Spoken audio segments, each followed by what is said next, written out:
The silent stranger.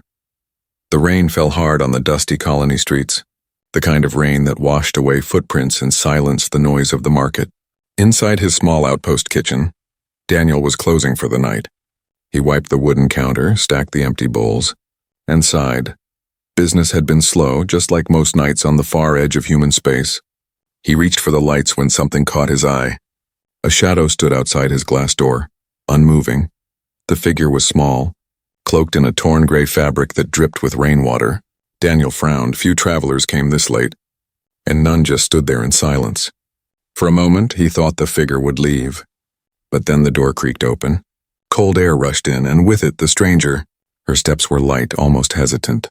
She lowered her hood, and Daniel saw her face for the first time. She wasn't human.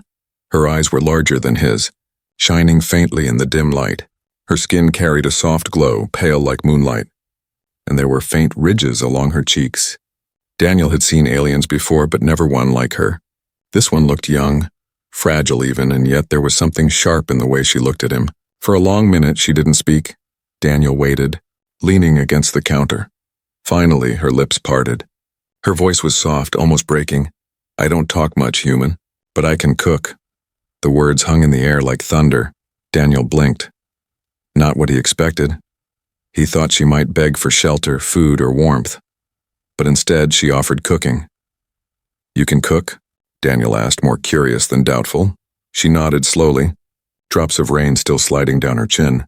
She did not explain, she did not ask permission. She only stood there with eyes that carried something between pride and desperation. Daniel hesitated.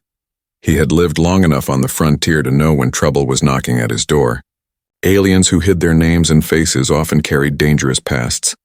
But there was something in her voice, quiet but steady, that made him pause. Finally, he stepped aside and motioned her in. "All right then," he said, "show me." The alien girl walked toward the counter. Her movements were careful, almost ritual-like. She reached for the ingredients Daniel had. Basic human supplies, vegetables, dried meat, simple spices. Her hands moved with surprising grace. The knife clicked softly against the board. The pot steamed as she mixed. Daniel leaned on the wall. Watching, he had seen chefs, even masters. But there was something different in the way she cooked. Each cut was precise, each stir carried a rhythm. It felt less like preparing food and more like telling a story without words. The smell filled the small kitchen quickly. It wasn't like human cooking, it was deeper, sharper, carrying scents Daniel could not place. His stomach growled even though he had eaten earlier. Finally, she placed a bowl before him. Steam curled up, carrying strange colors from the broth. Daniel lifted the spoon, tasted it, and froze. The flavor exploded on his tongue. It wasn't just delicious, it was alive. Memories he didn't even know he had rushed back. The warmth of home, the comfort of family dinners, the laughter of friends long gone. His chest tightened as if the food itself had reached into him and pulled out pieces of his heart. He looked at the alien girl. She still stood silently, eyes lowered, waiting. Daniel put down the spoon. His voice was quiet. "Where did you learn this?" The girl raised her eyes, and for a moment, he saw pain there, deep and unspoken. She didn't answer. She only whispered, "I don't talk much," and in that silence, Daniel realized two things. This girl carried a past heavy with secrets, and if he let her walk out tonight, he might never taste something like this again. So he made a choice, one that would change his life. "Stay," he said softly. "My kitchen has room for one more cook." The alien girl nodded once, and for the first time Daniel thought he saw her shoulders relax. Just a little, but outside, beyond the rain-soaked streets, shadows still moved, and whispers had already begun. A human inviting a strange alien into his kitchen was not something the colony would ignore for long. The first meal, the rain had slowed outside, but inside the small kitchen, the air was thick with strange scents. Daniel sat at the wooden counter, still tasting the alien dish on his tongue. He had never eaten anything so powerful, so full of memory. The girl stood quietly across from him, her cloak dripping on the floor. Her hands trembled slightly, but her eyes never wavered. She did not ask if he liked it. She simply waited. Daniel could tell this was not just about food. It was a test, a question without words. "You pass," Daniel said finally with a half smile. He pushed the empty bowl toward her. "That was the best thing I've had in years." For a second, her lips moved as if she might smile. But the expression faded quickly. Instead, she lowered her head and whispered, "More." Daniel blinked. "More?" She nodded. Her hands already reached for the ingredients again. This time she moved faster, as if a dam inside her had broken. Vegetables sliced in clean motions, broth stirred with care. Spices sprinkled in patterns Daniel could not recognize. It was quiet except for the sound of the knife and the gentle bubbling of the pot. Daniel leaned forward, fascinated. He noticed how she touched each item gently, as if it carried weight, not just as food but as memory. "What's your name?" he asked. She froze for a second, then shook her head. "I don't talk much," she whispered again. Daniel sighed. He understood she was hiding something. Maybe even from herself. Still, he didn't push. He knew what it was like to carry things too heavy for words. When she finally served the second dish, it looked even stranger. The broth shimmered faintly, colors shifting like oil on water. Daniel hesitated, but hunger and curiosity pushed him forward. He lifted the spoon, tasted it, and once again, his heart tightened. This time the flavor wasn't just memory, it was comfort. It was the warmth of being safe after a storm, the feeling of hands around a fire, of voices singing softly. Daniel felt his throat close. He set the spoon down, overwhelmed. The alien girl watched him carefully, her expression still calm, but her eyes flickered with something like relief. She had proved herself. She could stay. Suddenly, the door banged open. A strong gust of cold air rushed in, and with it came two men from the colony. They were rough-looking, their jackets heavy with dust. One of them sniffed the air, eyes narrowing. "What's this smell?" the taller one demanded. His gaze fell on the alien girl still holding the pot. "You brought one of them in here?" Daniel stood quickly, his jaw tight. "She's cooking," he said firmly, "and she's welcome here." The men laughed harshly. "An alien? In your kitchen?" One sneered. "People will stop eating here if they find out. You'll lose everything." Daniel's chest tightened. He knew they were not entirely wrong. The colony was small, fearful, and quick to judge. But when he looked at the girl, standing silently, her hands still gripping the ladle as if ready to defend herself with food alone, he made his choice, then let them stop. Daniel said, his voice steady, "I don't care." "She stays." The men muttered, spat on the floor, and stormed back into the night. The door slammed shut, leaving silence behind. Daniel turned to the girl. She had not moved, only watched him with wide eyes. Slowly, she set down the ladle. For the first time since she arrived, she whispered a word he didn't expect. "Thank you." It was quiet, almost lost in the crackle of the stove, but Daniel heard it clearly. His chest warmed despite the chill in the air. He realized then that this girl's silence was not emptiness. It was survival. Each word she spoke was a treasure, rare and heavy with meaning. He smiled faintly. "You're welcome," he said. Outside, the rain finally stopped. The colony streets glistened with fresh water, but Daniel knew storms still waited. Storms of rumor, suspicion, and trouble, and yet, for the first time in years, he felt ready to face them. Not alone, but with the silent stranger who had stepped into his kitchen. Whispers in the colony morning light spread across the colony, turning the muddy streets into rivers of gold. Daniel opened his kitchen doors earlier than usual. The smell of the alien girl's cooking still lingered in the air from the night before, and he found himself hoping the aroma would draw customers in. The girl was already awake. She moved quietly, preparing ingredients without being asked. Her hands worked with focus, her lips sealed as always. Daniel watched her for a moment, then shook his head with a small smile. He had never seen anyone so silent yet so full of presence. By mid-morning, the first customer arrived. A miner with dust still on his boots stepped inside. He sniffed the air, frowned, then sat down. When Daniel placed a steaming bowl in front of him, the man hesitated. "This smells different," the miner muttered. He took a cautious bite, then his eyes widened. He finished the bowl quickly, wiping his mouth with his sleeve. "Best food I've had in years," he said gruffly before leaving. Word spread faster than Daniel expected. By afternoon, 3 more miners came. By evening, the small kitchen was full. People whispered about the taste, about the strange dishes that carried warmth to the bones. But along with the praise came questions. Who was cooking? Where did this flavor come from? It didn't take long before someone noticed the alien girl moving in the kitchen.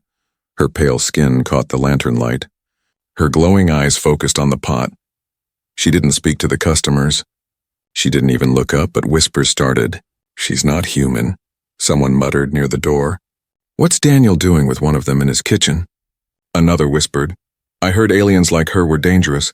"Maybe she's putting something in the food," a woman hissed. Daniel heard every word, his jaw tightened, he wanted to shout, but he knew words would only make things worse. Instead, he focused on serving the food, letting the dishes speak louder than rumors. But outside, the gossip grew. In the colony market, voices carried. Some said the human cook had lost his mind. Others said the alien girl was bewitching him, and some, the cruelest, whispered that she was a runaway slave hiding in plain sight. That night, as Daniel locked the doors, he found the girl standing at the window. Watching the street, her face was calm, but he noticed her hands were clenched tightly. "You heard them," Daniel said softly. She gave a small nod. She didn't cry, didn't speak, but he could see the weight pressing on her shoulders. Daniel stepped closer. "Let them talk," he said. "They don't know you like I do. They only fear what they don't understand." Her eyes flickered toward him, and for a moment he thought she might say something. Instead, she only turned back to the window, her silence deeper than words.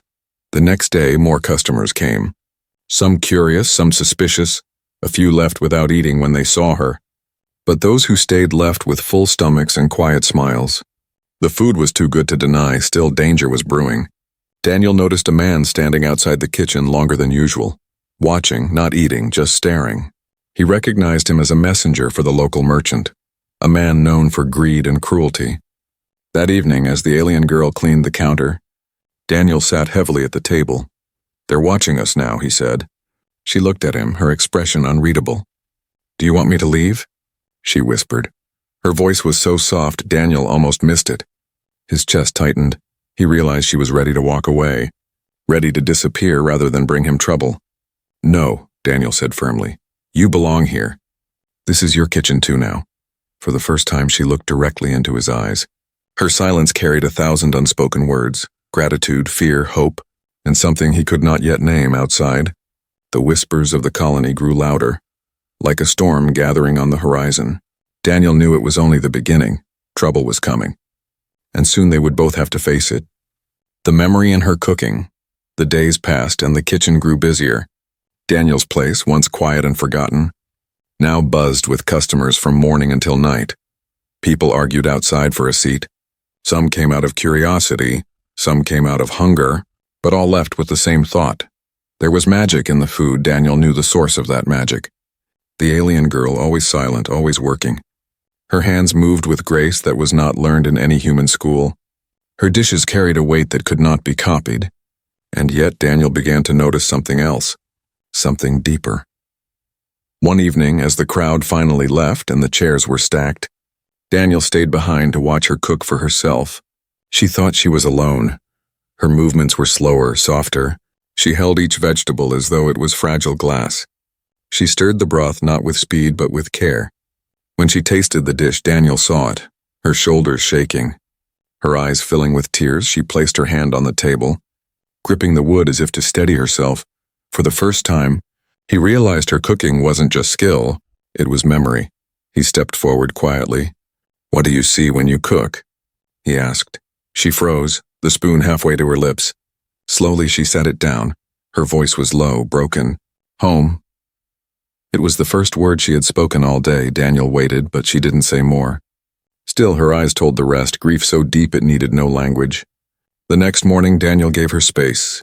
He brought out a basket of fresh supplies, meat, roots and herbs, and placed them on the counter. "Show me something from your world," he said gently. For a long time, she didn't move. Then, almost reluctantly, she began. Her hands shook at first, but soon they found rhythm.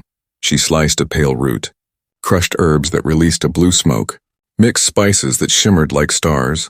The broth glowed faintly as it boiled. When Daniel tasted it, his breath caught. The flavor was unlike anything before. It was sharp yet tender, bitter yet sweet.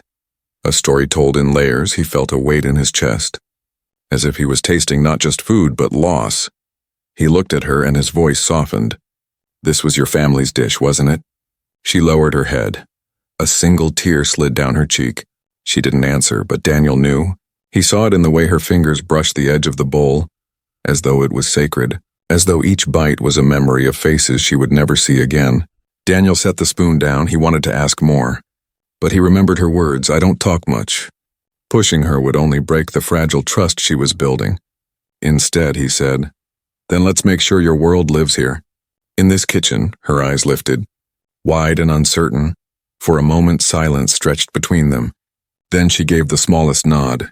It was not a promise, but it was the beginning. That night, a different kind of customer entered the kitchen. An old woman who had never eaten outside her home before. She took one bite of the alien girl's dish and began to cry. She whispered, "It feels like my mother's cooking." Though she's been gone for years, others soon felt the same.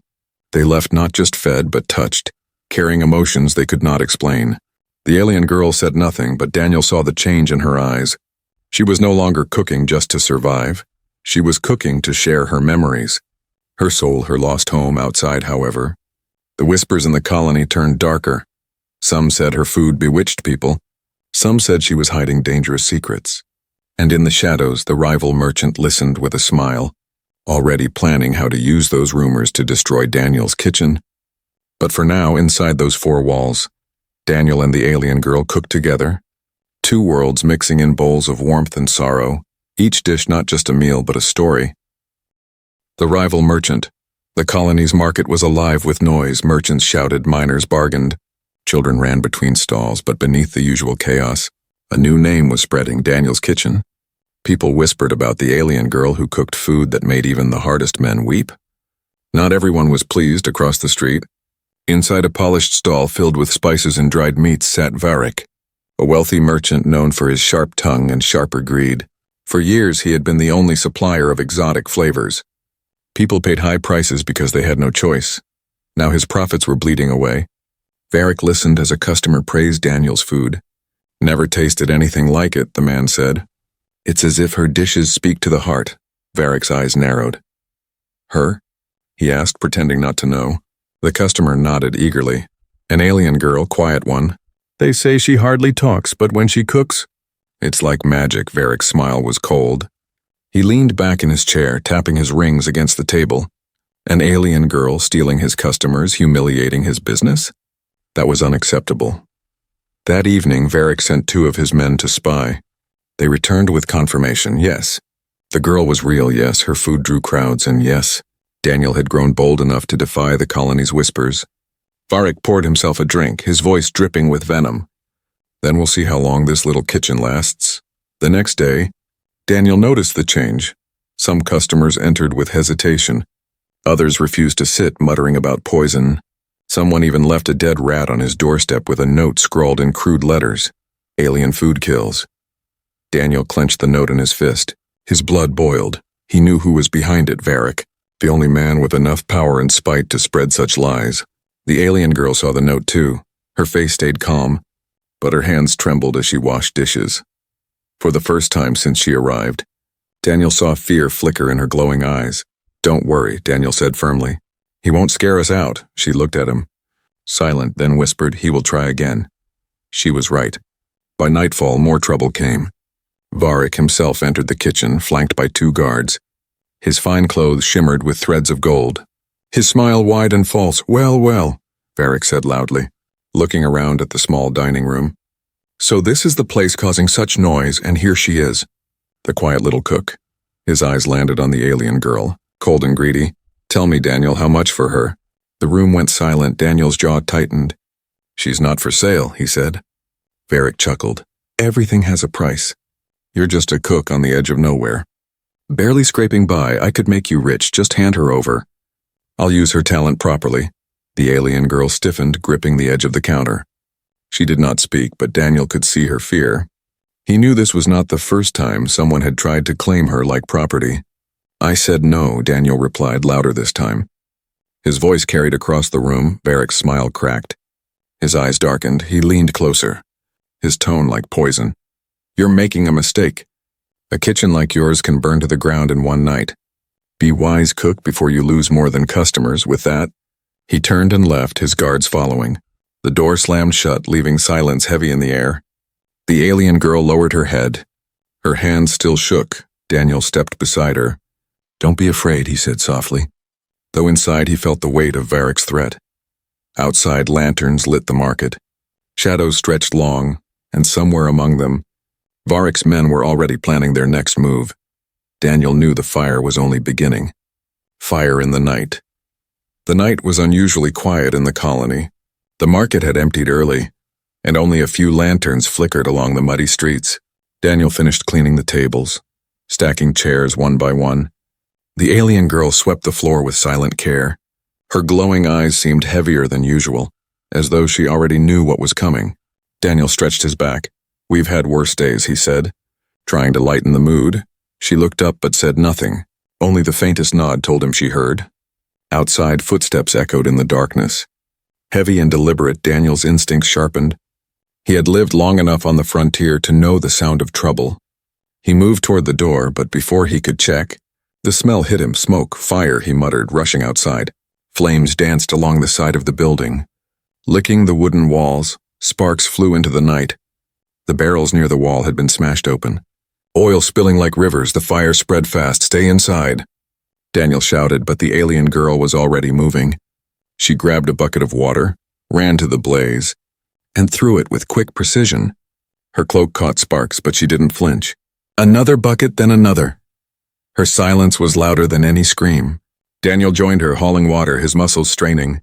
Neighbors peeked out of windows but didn't come to help. Some watched with pity, others with suspicion. None stepped forward. The whispers Varek had spread had done their work. The flames grew, heat searing their skin. Daniel's heart pounded. He knew if the fire reached the roof, the kitchen would collapse. He looked at the girl, her face wet with sweat. Her hands blistering from the buckets, she moved with desperate rhythm, as if she was fighting not just for a building but for her very life. Finally, after what felt like hours, the fire began to die. Smoke curled into the night sky.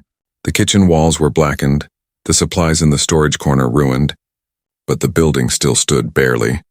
Daniel dropped to his knees. Coughing hard, the alien girl stood beside him. Her cloak scorched, her glowing eyes dim with exhaustion. She leaned against the counter, gripping it for strength. "Are you hurt?" Daniel asked between coughs. She shook her head. Though her blistered hands told the truth, she tried to hide them. But Daniel gently took one, his heart tightened. Her skin was raw, burned, yet she had not once cried out. "You saved this place," he said softly. She looked away, whispering, "I only didn't want to lose home again." Her words cut deeper than any wound. Daniel realized she had risked everything because this kitchen was more than work to her. It was shelter, belonging, maybe even the first place she dared to call her own since losing her world. But as relief settled, anger rose. Daniel stood, his fist clenched. He knew who was behind this. Varek's threat had not been idle words. The fire was meant to scare them, maybe even kill them. The alien girl's voice broke the silence. "I should leave," she whispered. Her eyes lowered. "If I stay, more will come. They want me." "Not you." Daniel's chest tightened. He stepped closer, shaking his head. "No. You are not leaving. This is your home now. And if they want to fight, then they'll have to face both of us." Her eyes widened slightly. For the first time, Daniel saw something new in them. Not just fear, but trust, a fragile spark of hope outside. The colony remained silent. No one came to help. No one offered comfort. But Daniel knew he was not alone anymore. He had chosen his side, and she had chosen to stay. The fire was out. But the war had just begun.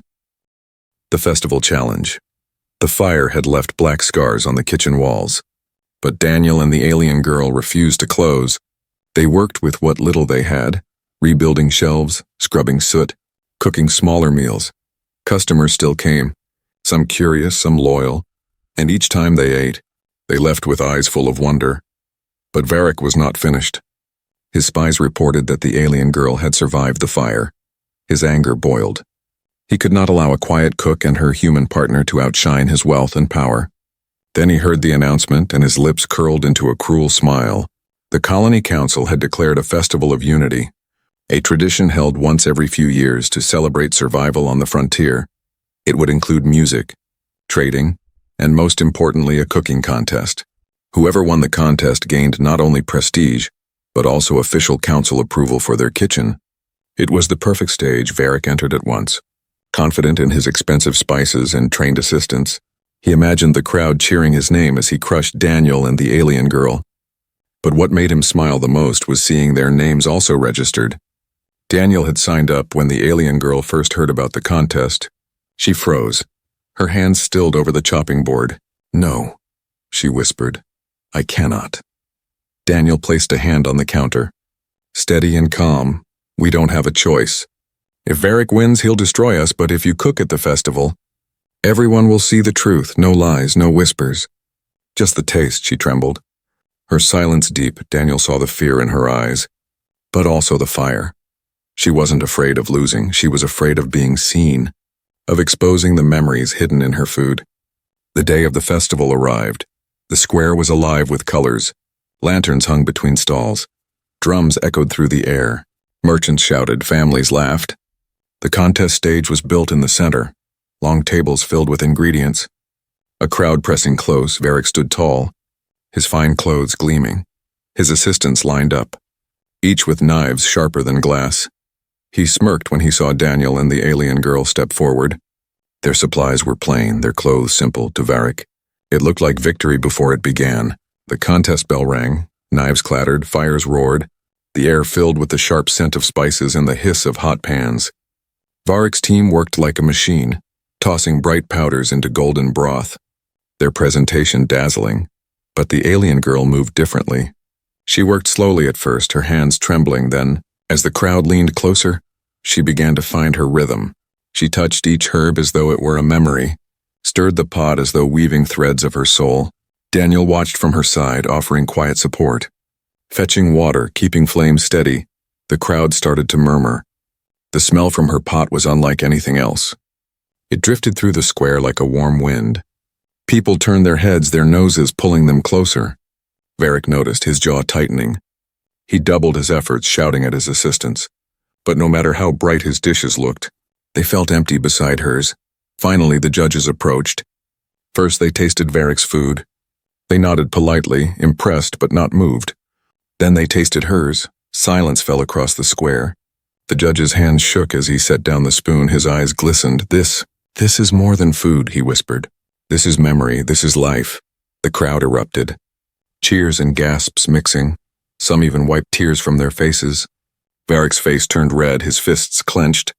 The alien girl lowered her head. She didn't smile, didn't speak. But Daniel saw it, the faintest relief in her eyes. For once she was not hiding. Her cooking had spoken louder than any word she could have said. But in the shadows, Varric's rage grew. He would not accept defeat so easily, and Daniel knew the festival victory was only the beginning of a far greater fight. The dish of hope. The festival crowd still buzzed after the judge's words. People whispered about the alien girl's cooking, about how it had touched something deep inside them. Daniel stood tall, proud, but he knew the contest was not yet finished. The final round was about to begin, the one dish that would decide the winner. Varric slammed his palm on the table, furious.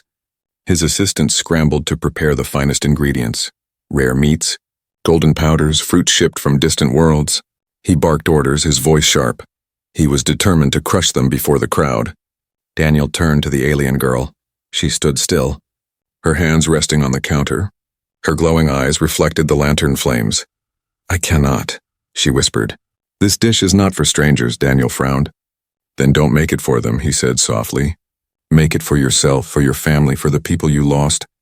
Let them taste who you are." Her lips pressed tightly. But slowly she nodded. She reached for the simplest things. Roots, herbs, dried leaves, water. The crowd tilted their heads, confused. Some laughed, wondering how plain food could compete with Varric's shining plates. But as she cooked, something changed. Her movement slowed, almost reverent. She closed her eyes while stirring the broth, as if listening to voices only she could hear. Her hands trembled, but steadied each time she touched the pot. It was no longer just cooking, it was prayer. Daniel watched silently. He could feel it too, a heaviness in the air, as though the girl was weaving memories into every grain of spice. When the dish was finished, it looked simple, almost humble. The broth shimmered faintly, carrying a fragrance soft and warm. She placed the bowl before the judges, then stepped back, lowering her head. The first judge lifted the spoon, tasted, and froze, his eyes filled with tears. He pressed his hand to his chest, whispering, "It feels like my mother calling me home." The second judge tried, her lips trembling as she tasted. She began to weep openly. I see my village. I hear the voices of my sisters. I smell the fields of my childhood. The third judge tasted, and his spoon clattered to the ground. He was silent for a long time, then bowed his head. This is not food, he said hoarsely. This is hope. The crowd went silent.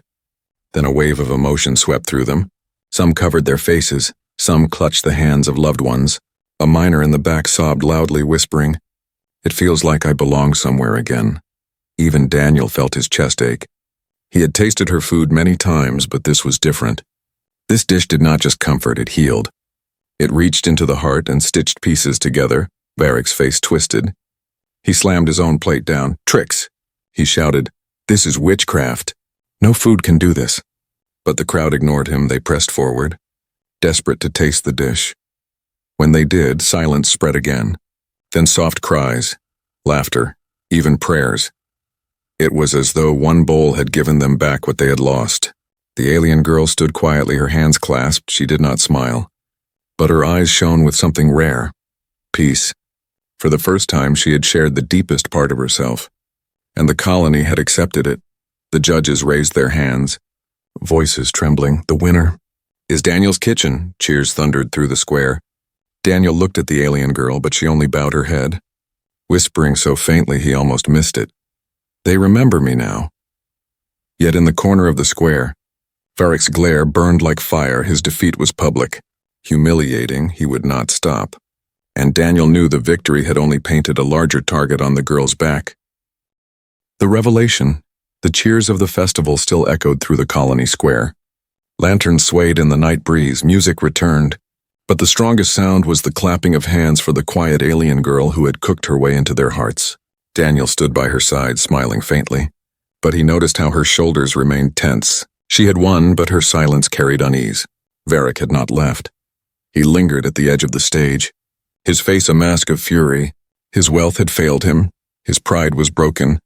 His eyes glimmered with malice as he stepped forward. The crowd fell quiet, sensing poison in his voice. "You fools," Varric shouted, his words sharp as knives. "You cheer for a liar. You cheer for a runaway who hides behind bowls of soup." Murmurs rippled through the people. Daniel tensed, his fists clenching. The alien girl lowered her head, her hands curling against her cloak. Varric's grin spread, cruel and satisfied. "Shall I tell you who she really is? Shall I tell you why her food tastes of sorrow and memory? Because she is no mere cook. She is the daughter of House Aerolith, the last of a bloodline your wars burned to ash." Gasps cut through the night.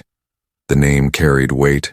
House Aerolith had been one of the noble alien families destroyed during the border conflicts with humans years ago.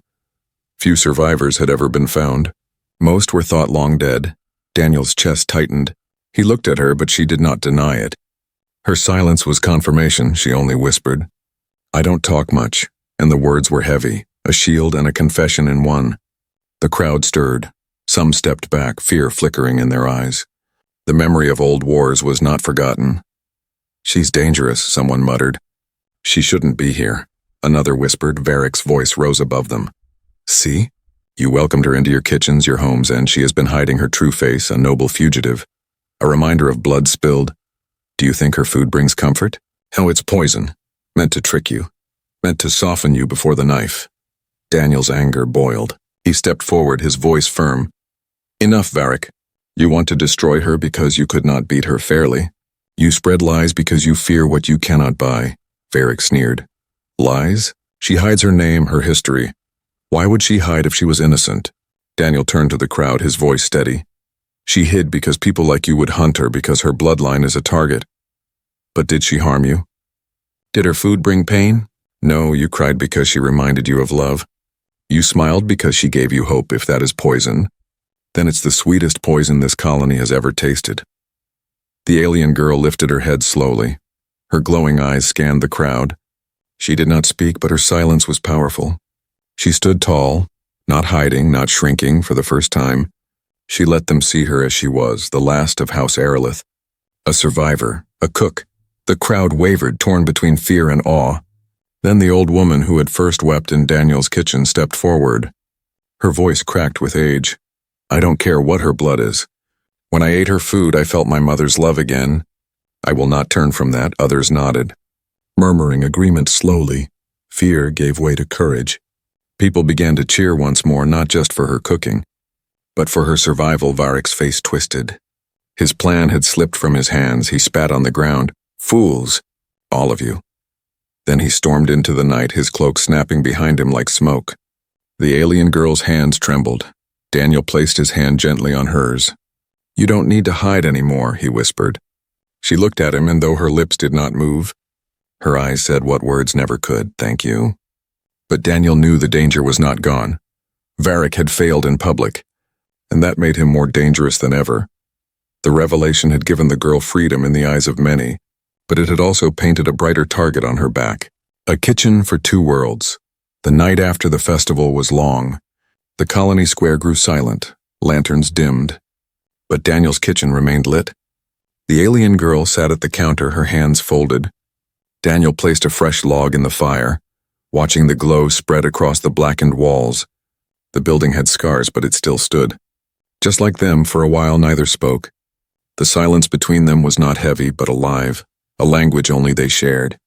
Finally, Daniel broke it. They know who you are now, and they still came back to cheer. That means something. The girl's glowing eyes lifted. Her lips parted slightly, then closed again. She gave the smallest nod. She didn't need to speak. Daniel understood for the first time she was not only surviving, she was accepted. The next morning, customers returned, not with whispers of fear, but with hope. Miners brought their children. Mothers carried baskets. Elders shuffled in with canes. They sat, ate, and left with warmth in their eyes. Word spread beyond the colony. Travelers stopped on their way through. Each wanted to taste the food that carried memories. Slowly, Daniel's kitchen changed. It was no longer just a place to eat. It became a meeting place. Humans and aliens who once avoided each other now sat side by side at the same table, sharing bowls of steaming broth. The girls' dishes broke walls that no council speech had ever touched. Daniel watched this happen with quiet pride. He saw a man from the colony laugh with a passing alien trader. He saw a child ask for second helpings from a bowl the girl had prepared. He saw hope returning to a frontier that had long forgotten it. But shadows still lingered. Varek had disappeared from the public eye. His stall closed, his guards unseen. Daniel knew that silence was dangerous, yet, as each day passed, and as the kitchen grew brighter, the fear began to fade. They could not live forever waiting for his return. They could only live by building, by feeding, by refusing to break. One evening, as the sun sank low, the alien girl prepared a dish she had never made before. Daniel noticed her careful hands, the way she crushed herbs and stirred with focus. When she served it, she placed the bowl in front of him. Not a customer, just him. He tasted, and warmth spread through him, different from before, softer, deeper. He looked up at her, surprised. "This is," she whispered, finishing his thought. "Thank you." It was the first time she had spoken more than a few words since they met. Daniel felt his chest tighten. He smiled, unable to speak. But she saw the answer in his eyes that night. The kitchen was filled with people, laughter, and light. Two worlds sat together at the same table. The girl stood behind the counter, her face calm, her silence unbroken. But her food spoke louder than any speech, louder than fear, louder than history. Daniel leaned against the wall, watching the room. He realized then that their fight had never been about money or survival alone. It had been about building something stronger than fire, stronger than whispers, stronger than hate. And in the center of it all was the silent stranger who had walked into his kitchen on a rainy night. A girl who didn't talk much, but who had given them all something greater than words: hope.